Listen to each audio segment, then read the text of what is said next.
Docteur Denis Mukwege, vous venez de recevoir le prix Nobel de la paix, le 99e pour être précise. La violation sexuelle dans la province du Sud Kivu, c'est comme monnaie courante dans beaucoup de provinces de la RDC. Est-ce que vous croyez que ce prix Nobel va aider à améliorer ou à mettre fin à cette situation que subissent les femmes que vous traitez ici à votre hôpital? Merci madame pour la question. D'abord, je voulais vous dire que ce prix Nobel de 2018, c'est un prix des femmes congolaises, c'est un prix des victimes de violences sexuelles et des survivantes. Ce prix, c'est un prix des Congolais. Et donc, j'ai la certitude que si les Congolais s'approprient ces prix pour que chacun sente la responsabilité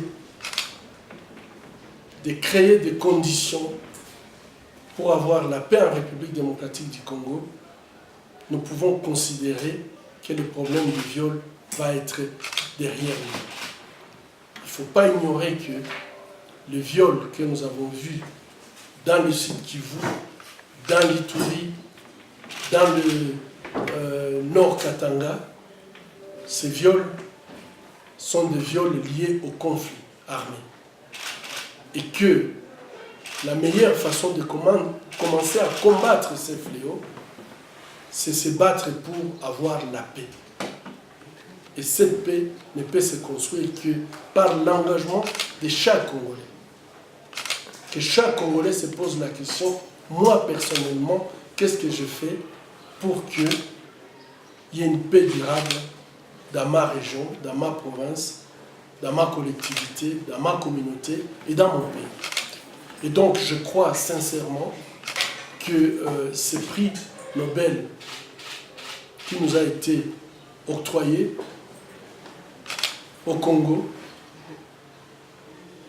c'est en fait un signal fort pour que chaque Congolais s'approprie du prix et qui se pose cette question, qu'est-ce que je fais pour que la paix durable vienne au Congo?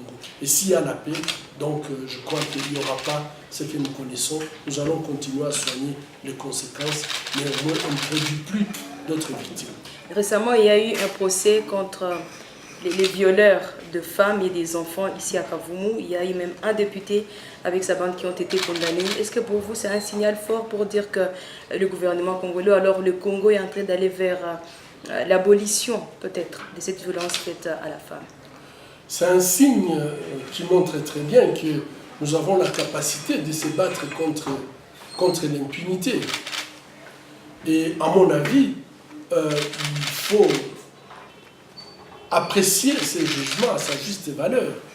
À son temps, j'avais remercié la justice militaire pour avoir pris le courage d'affronter ces cas et l'amener jusqu'au bout.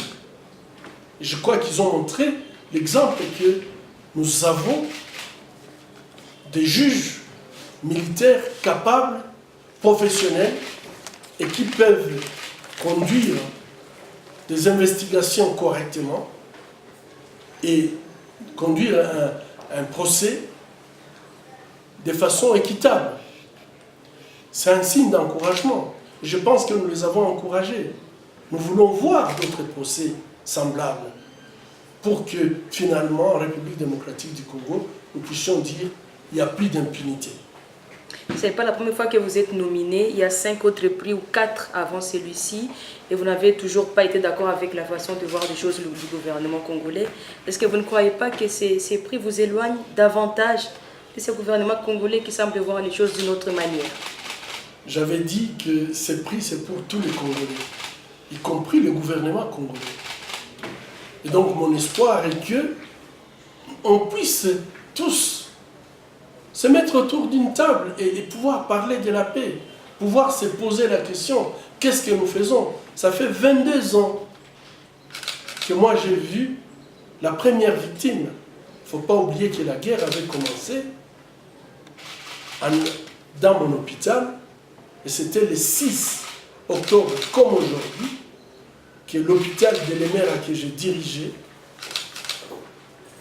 mes malades ont été assassinés dans leur lit. Le personnel soignant qui était à l'hôpital a été assassiné en faisant son travail. Et jusqu'aujourd'hui, les familles de ces malades, les familles de ces personnels de l'hôpital continuent à attendre que justice soit faite. Et je pense que si, au bout de 22 ans, nous pouvons vivre le drame que nous avons vécu à Beni, il y a lieu quand même de se poser des questions. Ça va durer combien de temps? La Deuxième Guerre mondiale a duré, la première a duré de 14-18. La deuxième a duré de 40-45. Les génocides rwandais avaient duré 4 mois. Pourquoi 22 ans de crimes au Congo, un silence total de la part de la communauté internationale et de la part de nous tous?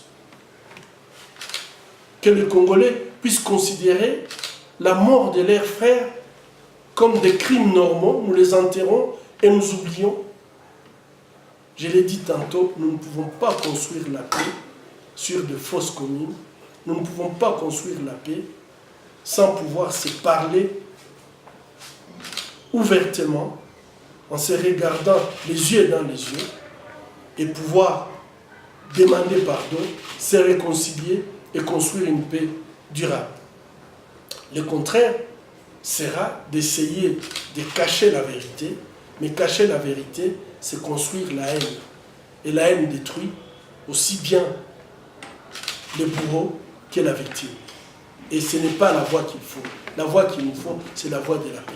Pour terminer, docteur Mukwege, à Beni, vous soulevez la question évidemment, il y a tellement de guerres qui a fait tellement de morts, surtout les femmes.